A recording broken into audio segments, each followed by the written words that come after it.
9h45, Labari Info Soir. Monsieur, dame, bonsoir et bienvenue à cette nouvelle session d'information du mardi à 18 mai 2021. Une délégation de l'opposition conduite par le président du RDR à Tchangi était à Tillabéri ce mardi. Objectif de ces déplacements de leaders de la CAP 2021, rendre visite aux déplacés de la commune d'Anzourou installés à l'arène de lutte de Tillabéri. Une visite de soutien et de solidarité a indiqué Maman Ousmane. Le compte-rendu de cette visite, c'est avec Hassan Saleh Mustafa et Alidou Brema.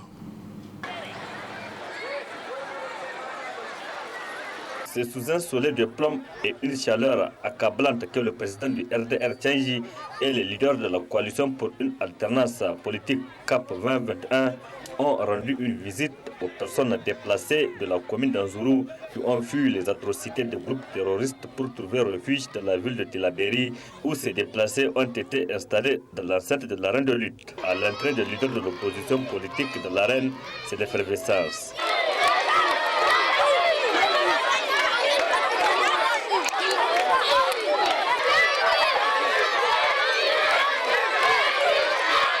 Face à, disons, cette situation d'abandon de l'État, de démission de l'État, face à cette situation également d'oppression, parce qu'effectivement, les populations de notre pays subissent une véritable oppression. Si je m'en tiens rien qu'au cas de cette population-là, de l'Anzourou, qui est sur ce site, mais qu'il faut absolument trouver une solution qui puisse permettre d'obtenir dans ce pays une gouvernance véritablement à l'écoute des populations, au service des populations, pour la satisfaction de leurs besoins. Ce problème ne peut pas trouver une solution locale ici et maintenant. C'est vraiment déplorable, c'est vraiment regrettable que nous soyons entre les mains d'un État inexistant. Maman Ousmane et les autres leaders qui l'accompagnent ont fait le déplacement de Tillabéri pour constater les conditions de vie des déplacés, mais aussi pour leur apporter leur soutien moral à ce moment difficile. Je pense que nous sommes tous interpellés face à cette faillite de l'État du Niger, face à cette démission des responsabilités d'État, démission par cette oligarchie qui a été normalement et tout naturellement congédié par le peuple nigérien suite aux dernières élections parce que les populations ont choisi, les populations ont voulu qu'il y ait un changement de gouvernance. Intervenant devant ces déplacés, Mahaman Ousmane a endossé la responsabilité de cette situation ainsi créée aux autorités de la 7e République. Nous sommes dans une situation où on peut dire, ça risque de se tromper, que l'État a au moins failli à ses devoirs régaliens. L'État a démissionné. Sinon, comme disent certains, sous-traiter certaines de ses responsabilités indûment. Parce que le résultat est là. Oui, normalement, un État, comme chacun le sait, est caractérisé par l'existence d'un territoire qui a une certaine intégrité. L'existence également sur ce territoire, partout sur l'ensemble du territoire, une population qui vit dans la sécurité et dans la paix et qui doit être en mesure de vaquer à ses activités normales et pouvoir satisfaire ses besoins, notamment les besoins fondamentaux de tout être humain. des milliers de personnes, de quelques 700 ménages et villages de la commune d'Anzourou, de la région de Tillabéri, se sont réfugiés dans le chef-lieu de la région. Toutes ces personnes ont aujourd'hui presque besoin de tout pour vivre sur leur nouveau site d'accueil, en attendant le rétablissement de la situation. Le CNJ, le Conseil national des jeunes, n'est pas resté aussi indifférent face à la situation d'insécurité qui secoue le pays, particulièrement celle de la zone de l'Anzourou, qui a engendré beaucoup de déplacés, dont des jeunes. Ali Omarou, il est le président du CNJ. La situation est tellement inquiétante que tous les Nigériens, qu'ils résident à Difa, à Agadez ou dans une autre région, doivent se sentir concernés.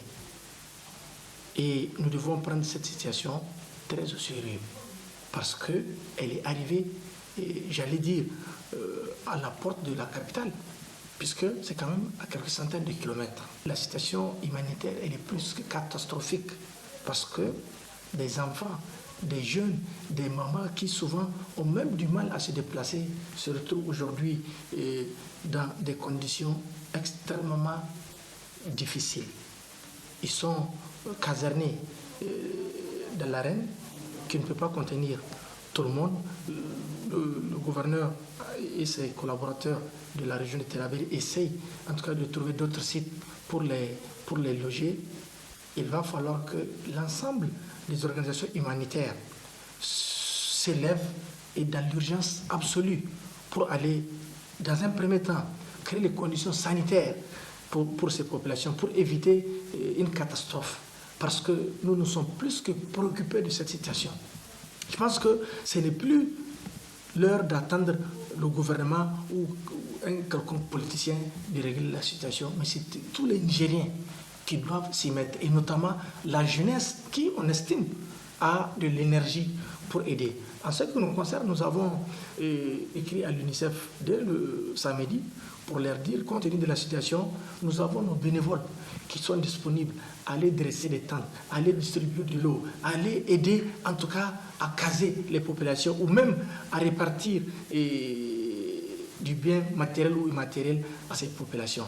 Et nous allons en tout cas continuer ce travail en espérant que ça va porter ses fruits. Parce que bientôt, sinon nous sommes déjà dans la saison des pluies, je me demande comment ces populations-là vont s'en sortir. Et à dire que le nombre ne fait qu'augmenter le jour au jour. Donc tous les Nigériens, en tout cas épris de solidarité, de bonne volonté, doivent se manifester pour accompagner nos parents, en tout cas victimes de cette situation inédite, en tout cas de notre région. Si on l'avait toujours dit, qu'une seule poche de notre territoire n'est pas occupée par les terroristes, aujourd'hui, on ne sait plus quoi dire. Parce que lorsque des groupes d'individus, sans foi ni loi, poussent des populations à quitter leur localité, mais c'est extrêmement grave. Et à dire que ces derniers sont encore sur des motos, je me demande, l'appui militaire étranger, à quoi ça sert? La surveillance de notre territoire par les drones de certains pays amis du Niger, à quoi ça sert? Il faut vraiment que la coopération militaire étrangère puisse être une coopération sincère pour accompagner nos forces de défense et de sécurité à mettre fin à cette forme de pandémie insécuritaire qui ne dit pas son nom. Voilà à présent la situation des femmes déplacées du village de l'Anzourou qui sont installées provisoirement dans l'enceinte de l'arène de la région de Tillabéri. Nafissa Touzakou, Boubacar Souley. Suite aux menaces et attaques meurtrières auxquelles elles font face, des centaines de personnes des villages de Anzourou ont fui et trouvé refuge dans la ville de Tillabéri depuis le vendredi dernier, où elles ont été provisoirement recasées dans l'arène de lutte de la région. Ces déplacés, dont la majorité sont des femmes et des enfants, ont été contraints d'abandonner leur terre, se retrouvent dans une situation de vulnérabilité et de dénuement, toute chose que déplore la coordinatrice de l'ONG FAD, Femmes, Action et Développement. Les conditions de vie des déplacés de la population de Anzourou est vraiment lamentable, si on peut le dire, parce que on n'a pas véritablement constaté une condition de vie appréciable de cette population de manière générale. Et si nous regardons aussi au niveau des femmes et des filles et des enfants et les personnes aussi les plus âgées, et ils sont les plus exposés dans cette situation parce que nous avons constaté des enfants qui vivent dans des difficultés, dans une situation vraiment misérable. Et depuis leur arrivée, à peine ils arrivent à avoir un repas par jour. Et aussi, nous avons pu interviewer certaines femmes qui témoignent vraiment de leurs difficultés avant même d'arriver sur place à Tillabéri.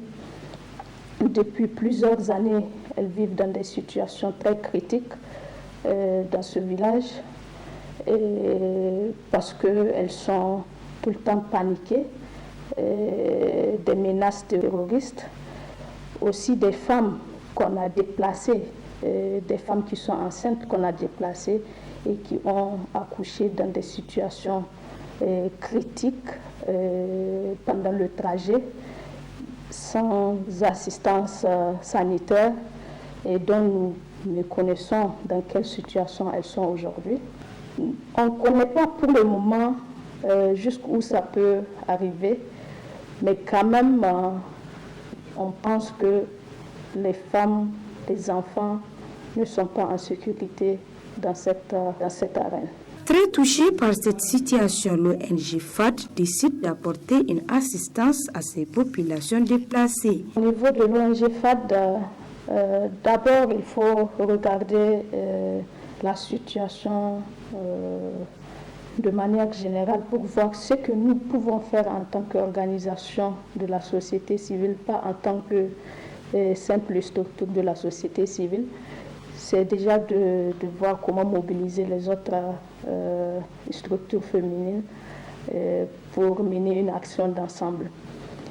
Les actions peuvent être diversifiées parce qu'au-delà des sensibilisations que nous pouvons mener à l'endroit de ces femmes et de ces enfants, ou même les jeunes garçons, pour peut-être empêcher qu'il y ait des violences sexuelles au sein de cette place, c'est déjà peut-être apporter notre assistance, soit financière, en nature ou autre chose, pour ces populations, parce que l'État en lui seul ne peut pas subvenir aux besoins de toutes ces populations. C'est énorme, on parle de milliers de familles. Et donc, individuellement, ça peut aller jusqu'à 5 000 personnes. Donc, l'État à lui seul, je ne pense pas s'il peut, dans l'immédiat, assurer vraiment la survie de cette population. Donc, le mieux, c'est que les organisations nationales et internationales puissent se mobiliser pour apporter leur assistance. Nous allons voir ce que nous pouvons faire au niveau de FAD. C'est des actions auxquelles nous sommes habitués. Il y a énormément de demandes au sein de la région même de Niamey pour des orphelinats, pour des personnes en situation de vulnérabilité. Donc, on ne va pas hésiter à apporter notre appui. Par ailleurs, la coordinatrice de l'ONG FAD lance un cri de cœur aux autorités et aux bonnes volontés de venir en aide à ces populations déplacées par des actes terroristes. La situation de la population de l'Anzourou, parlons-en toujours avec cette sortie médiatique hier après-midi des étudiants de l'université Abdou Moumouni qui s'indignent et qui interpellent par la même occasion l'État à prendre ses responsabilités. On les écoute. Au regard des multiples attaques perpétrées par les forces du mal ces derniers jours dans les localités de Difa, Tawa et Tillabéri, où plus de 200 civils sans compter des militaires ont perdu la vie dans une guerre sous faux drapeau djihadiste, menée par des prédateurs internationaux, sans foi, ni loi et sans conscience, ni humanité, faisant plusieurs blessés, auxquels nous rendons un hommage mérité et que leur âme repose en paix, tout en souhaitant prompt rétablissement aux blessés. Des villages dans l'ouest du Niger se vident de leurs habitants à cause des attaques djihadistes. Ils arrivent par centaines de la zone d'Anzourou pour trouver refuge à Tillabéri, le chef-lieu de la région. Il faut surtout rappeler que ce sont des gens qui ont dû marcher à pied sous le soleil ardent, 8 km, voire 25 km, pourtant avec des enfants de 6 à 7 ans, des vieilles dépourvues de force, des femmes dont 2 ont accouché en cours de route. Tout ceci avant même d'atteindre la voie où ils peuvent avoir des véhicules pour Tillabéri. Logés à la circonstance dans l'arène de lutte traditionnelle, ces déplacés viennent chercher refuge après avoir été sommés de quitter leur village par des hommes armés qui ont aussi volé leur bétail et détruit leurs greniers. Comment pouvons-nous être transformés en étrangers dans notre propre pays?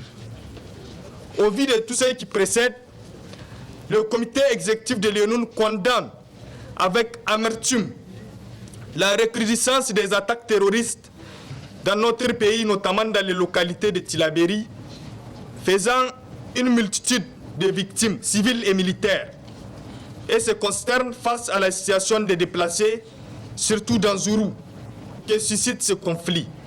Exige du gouvernement nigérien la dotation de nos 20 FDS des moyens adéquats et des matériels nécessaires pour faire face aux forces du mal qui terrorisent nos paisibles concitoyens. Regrette que les autorités nigériennes sous-traitent la souveraineté nationale par des accords autorisant des bases militaires étrangères sur notre territoire, malgré l'indépendance de notre pays il y a plus de 60 ans. Apporte son soutien indéfectible aux vaillantes forces de défense et de sécurité et aux familles endeuillées, civiles comme militaires. Rappelle son engagement et son combat sans faille aux côtés des masses populaires et des couches vulnérables, autrefois vivant en paix et dans une accalmie légendaire malgré la pauvreté. Exige du gouvernement à prendre des mesures idoines pour les déplacer de Tillabéri et d'ailleurs, pouvoir les mettre dans des situations humainement possibles, et le rappelle qu'il doit urgemment sortir des sentiers battus, mieux qu'il est le seul et unique responsable de ces massacres préhistoriques. Le comité exécutif de l'ONU se réjouit de l'averse de pluie dans les quelques espaces du Niger et accueille avec espoir la saison pluvieuse, tout en la souhaitant fructueuse et généreuse envers le peuple nigérien. Par ailleurs, c'est le lieu d'interpeller les autorités quant à la prise de toutes les mesures nécessaires pour préserver les populations des éventuelles inondations. Enfin, le comité exécutif de l'ONU lance un vibrant appel aux forces vives de la nation, à toutes les bonnes volontés, pour un sursaut patriotique afin de sauver notre pays de l'étau, des échecs puissants et patents des politiques gouvernementales afin d'amorcer un dénouement heureux de cette crise qui n'a que trop duré. Changeons à présent de registre. Le ministère de l'Aménagement du Territoire et du Développement communautaire organise depuis ce matin une formation de 48 heures à l'endroit des membres du comité de suivi du processus de replanification du guide de reformulation des PDC. Une formation financée par le projet ISAID Chigar. Compte rendu Ariata Salah. Cette formation, initiée par le ministère de l'Aménagement du Territoire et du Développement communautaire financée par le projet Chiga, est d'une grande importance pour l'avenir des communes au Niger. C'est pour cela que le projet Chiga soutient cette initiative. Le CID a soutenu le développement et l'intégration de cette approche aux conventions locales au cours des dernières années, d'abord à travers le projet RUGES et maintenant à travers le projet Terre aux Vies et Chiga. Chiga soutient l'initiative du ministre de l'aménagement du territoire et du développement communautaire consistant à former les membres du comité de suivi et prenant en compte des autres aspects non moins importants comme l'immigration, la paix et la sécurité et encore le développement économique local. Chiga est satisfait d'appuyer le processus de décentralisation au Niger, une réforme majeure voulue par les autorités nigériennes. Le ministère de l'Aménagement du territoire et du développement communautaire apporte un appui au renforcement des capacités des collectivités locales dans le domaine de la planification. Le ministère de l'Aménagement du territoire et du développement communautaire, en relation avec le projet Régis ER qui intervient dans plusieurs communes du Niger et du Burkina Faso, a étudié la pertinence et l'opportunité d'intégrer dans le guide de replanification des PDC les conventions locales de gestion des ressources naturelles élaborées par les communes avec l'appui donc du dit projet. Les conventions locales doivent permettre aux communes bénéficiaires non seulement de renforcer leur résilience face aux impacts des changements climatiques, mais aussi de gérer les multiples conflits engendrés par la pression exercée donc sur les ressources naturelles. Pour mieux prendre en charge cette dimension dans le guide de replanification des PDC, le ministère de l'Aménagement du territoire et du développement communautaire a mis en place un comité de suivi pour veiller à la qualité des produits qui seront livrés par les consultants commis à cet effet. Pour y parvenir, les membres de ce comité doivent être imprégnés sur les notions de convention locale, chose qui paraît être nouvelle, mais nécessaire à connaître. Les objectifs visés par les conventions locales et leur impact sur le développement, donc, des différentes entités décentralisées. Aussi, il sera présenté au cours de ces 2 jours de travaux d'autres thématiques pertinentes portant sur la question de paix et sécurité, le développement économique local, la migration, etc. Ces thématiques constituent des dimensions importantes à prendre en charge dans les outils de planification. Le projet Chiga, financé par l'USAID, appuiera tous les processus d'intégration des conventions dans le guide de replanification des PDC. Lancement ce matin du concours d'entrée à l'école africaine des métiers de l'architecture et de l'urbanisme Yamo Togo. Au Niger, c'est le ministre de l'Enseignement supérieur et de la Recherche PhD Mamoudou Djibo qui a procédé au lancement du dit concours dans l'enceinte du lycée Issa Korombe, nous rapporte Ismaël Moumouni et Boubacar Souley. C'est au total 178 candidats au Niger, dont 102 filles, à participer au concours d'entrée à l'école africaine des métiers de l'architecture et de l'urbanisme EMAO, se trouvant dans la capitale togolaise. Ici à Niamey, c'est le ministre de l'Enseignement supérieur et de la Recherche qui a procédé au lancement de cette compétition continentale.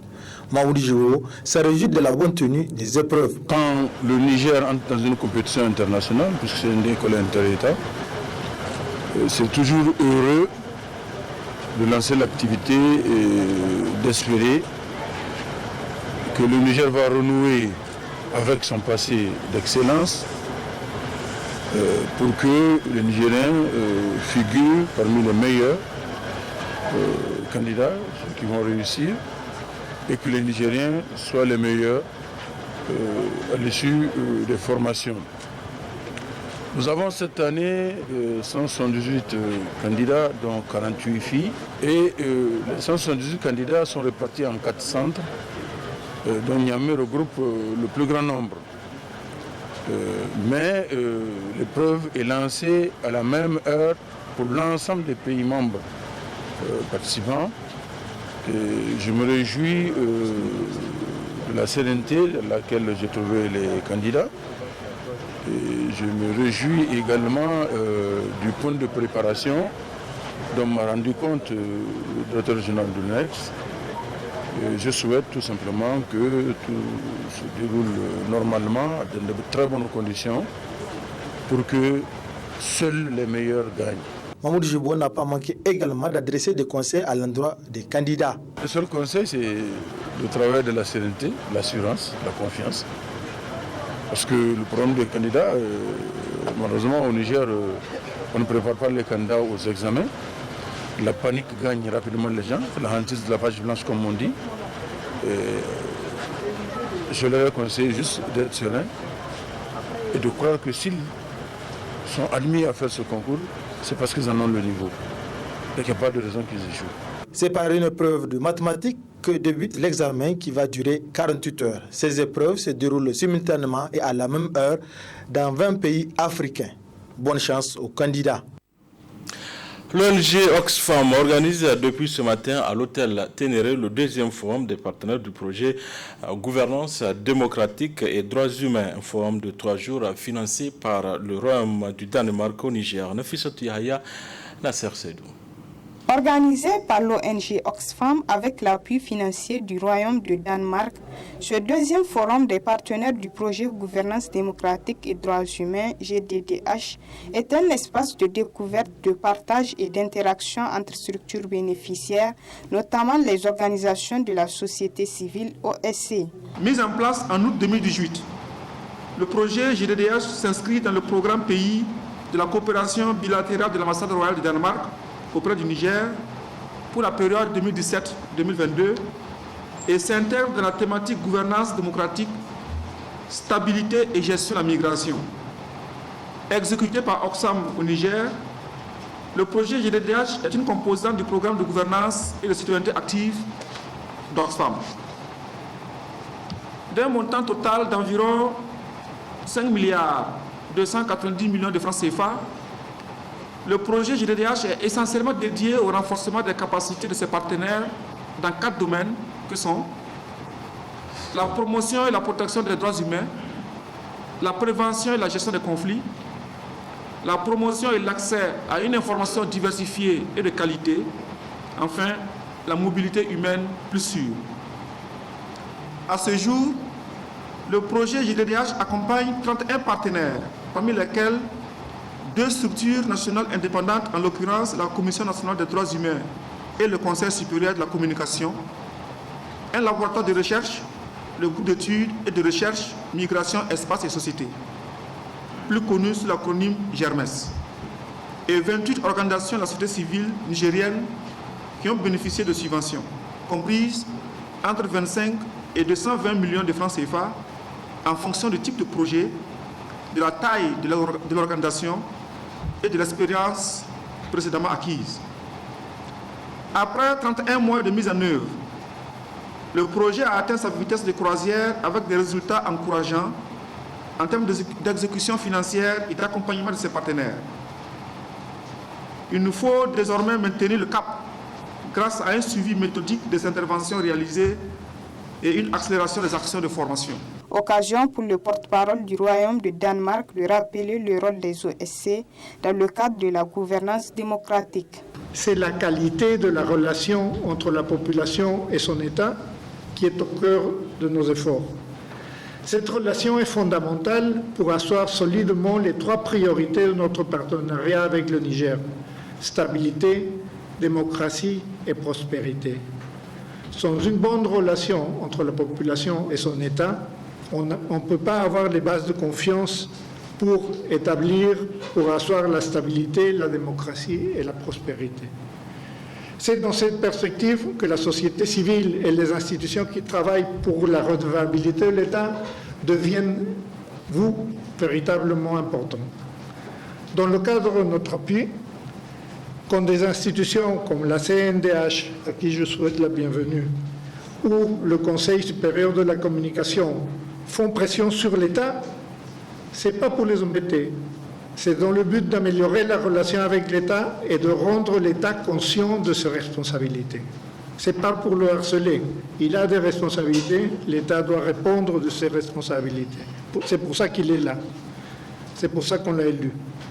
Quand la société civile se mobilise pour critiquer l'État, c'est parce qu'on veut que l'État se renforce, de sorte que nos droits comme citoyens puissent être mieux protégés. Ainsi, ce forum de 3 jours se veut un espace pour mûrir la réflexion entre les acteurs de développement œuvrant dans le domaine du renforcement des organisations de la société civile. Cérémonie de décoration de Mme Sidi Assalama, directrice pays sortante à Oxfam Niger par la Commission nationale des droits humains CNDH à l'occasion de la journée de la femme nigérienne. Une cérémonie qui a vu la présence de plusieurs invités, dont Asma Osedou et Sadou Doumi. Fidèle à sa tradition, la Commission nationale des droits humains a, à l'occasion de la Journée nationale de la femme, célébré le 13 mai de chaque année, organisé un panel sur le droit de la femme et développement durable. Une célébration qui se tient dans un contexte d'insécurité dans plusieurs régions du pays. Les femmes de la CNDH contribuent comme à l'accoutumée à cet événement. C'est le lieu de saluer leur engagement et leur détermination dans le cadre de la promotion et la protection des droits de la femme, malgré un contexte particulièrement difficile. Aussi, permettez-moi à cet instant d'avoir une pensée forte à l'endroit des femmes nigériennes, notamment celles vivant dans les zones d'insécurité, celles qui, pour sauver leur vie et celle des enfants, marchent plus de 25 km à pied afin de trouver des lieux plus sûrs, comme c'est le cas dans le département de Walam, ou plus récemment encore les femmes de plusieurs villages d'Anzourou venues trouver refuge dans la commune de Tillabéri. Je voudrais également avoir une pensée pour toutes les femmes veuves, notamment celles des militaires qui luttent nuit et jour pour la formation et l'éducation de leurs enfants. Tout récemment, ce sont les populations de Ziban, commune d'Anzourou, région de Tillabéri, qui ont quitté leur localité d'origine pour échapper aux atrocités des groupes djihadistes et autres bandits armés. À l'occasion de cette journée, la Commission nationale des droits humains a décerné un témoignage de satisfaction à la directrice pays sortante d'Oxfam pour son effort et sa contribution dans l'accompagnement de la CNDH dans sa mission. Madame Sidi Assalama est connue de tous et de toutes pour sa rigueur, ses initiatives pertinentes, son savoir-faire, afin que les citoyens, où qu'ils soient, se sentent à l'aise avec lui-même, qu'il ait confiance en lui-même et que l'avenir soit meilleur pour nous au Niger et pour l'humanité entière. Madame Sidi Assalama ne cache pas ses sentiments après 4 ans de collaboration avec la CNDH. Je suis très touchée. Très touchée par ce témoignage de satisfaction que je viens de recevoir, qui me rend tout simplement humble, je dirais davantage humble. Ce geste me va droit au cœur, parce qu'il vient d'une institution pour qui j'ai beaucoup de respect. Une institution que j'ai côtoyée, avec qui j'ai travaillé pendant pratiquement 4 ans, et qui n'a jamais failli dans son mandat, et qu'il a exercé en toute objectivité. Courant cette journée, un panel est animé par Dr Balkissa Abachi, juriste, conseillère juridique, président CNDH sur les droits de la femme et développement durable. Le Niger, à l'instar des autres pays du monde, célèbre ces 18 mai la journée internationale des musées. Ici au Niger, c'est le musée Boubama qui a servi de cadre pour la célébration de cette journée, nous rapporte Nafissa Touzakou et Ibrahim Abdou. L'avenir des musées, se rétablir et se réinventer, tel est le thème de cette 44e édition de la Journée internationale des musées décrétée depuis 1977 par l'ICOM, le Conseil international des musées. Occasion pour le directeur général du musée Boubou Amadou Niamé de revenir sur l'importance du thème de cette journée. Par rapport au thème qui a été retenu cette année, qui est le musée s'est réinstallé et s'est réinvestir. Ça veut dire quoi? Ça veut dire c'est une sorte d'appel qu'on fait à l'endroit du musée de se redéfinir. Redéfinir par rapport d'abord au rôle qu'il joue, parce que la plupart des temps, aujourd'hui même ici c'est dommage, il y a beaucoup de gens qui pensent que le musée c'est juste un cimetière de vieux objets. Le musée c'est juste un rôle historique, un rituel historique, mais on veut demander que le musée en fait à travers une telle journée doivent être des véritables institutions qui sont intégrées au développement socio-économique des États. Ce n'est plus le musée dépôt, ce n'est plus le dépôt magasin, ce n'est plus le musée dépositaire, ce n'est plus en fait le musée dépôt, c'est un musée en fait qui doit s'intégrer dans la diversité, dans l'ordre de la société. Pour une bonne visibilité du musée Boubou Hama, des actions sont menées et d'autres sont en cours de réalisation. La fête du musée n'est pas seulement la fête de l'État, c'est la fête de tous ces gens qui sont imbus de la fibre patriotique. Ce qu'on a fait, ce qu'on doit faire, c'est vrai, on a un programme très riche. Maintenant, les gens peuvent vous dire au niveau du musée, le musée est vide parce que la faune là qui disparaît. Et là, c'est un problème réel. Même au niveau de notre pays, vous voyez, il n'y a pas de la faune. Parce que les gens ont détruit l'habitat. Au niveau du musée, c'est vrai, à mon arrivée, on avait 71 espèces, aujourd'hui à la 119, que les gens ont visionné. Et ça, ce n'est pas assez. Je demande l'engagement, d'abord de l'État qui a créé ce musée, d'injecter de l'argent. J'ai fait également un historique des musées depuis 1958. Et ça a été démontré dans tous les investissements du musée que vous avez ici. C'est seulement à travers des réseaux de coopération et de philanthropie que le musée s'est créé. Rares sont les pavillons ici qui sont conçus par l'État. C'est à travers la coopération, c'est à travers les réseaux de mécénat, c'est à travers les réseaux de philanthropie. Ces gens-là qui ont compris que la culture, lorsqu'on donne l'argent, ce n'est pas de la mendicité, c'est un investissement qu'on a fait pour que ça soit rédit et dit même quand on n'est pas là. Si on veut que ce musée soit réhabilité, ce n'est pas la peine de confier à des gens que le musée est mais il faut faire en sorte que ça marche. Marcher comment? C'est avec l'appui de l'État. Cette 44e édition de la Journée internationale des musées a été riche en animation et en vidéoconférence. Vivement donc la 45e édition. Voilà, messieurs, dames, c'est tout pour ce 19h45 de la télévision Labari. Merci à vous de l'avoir suivi. Au revoir.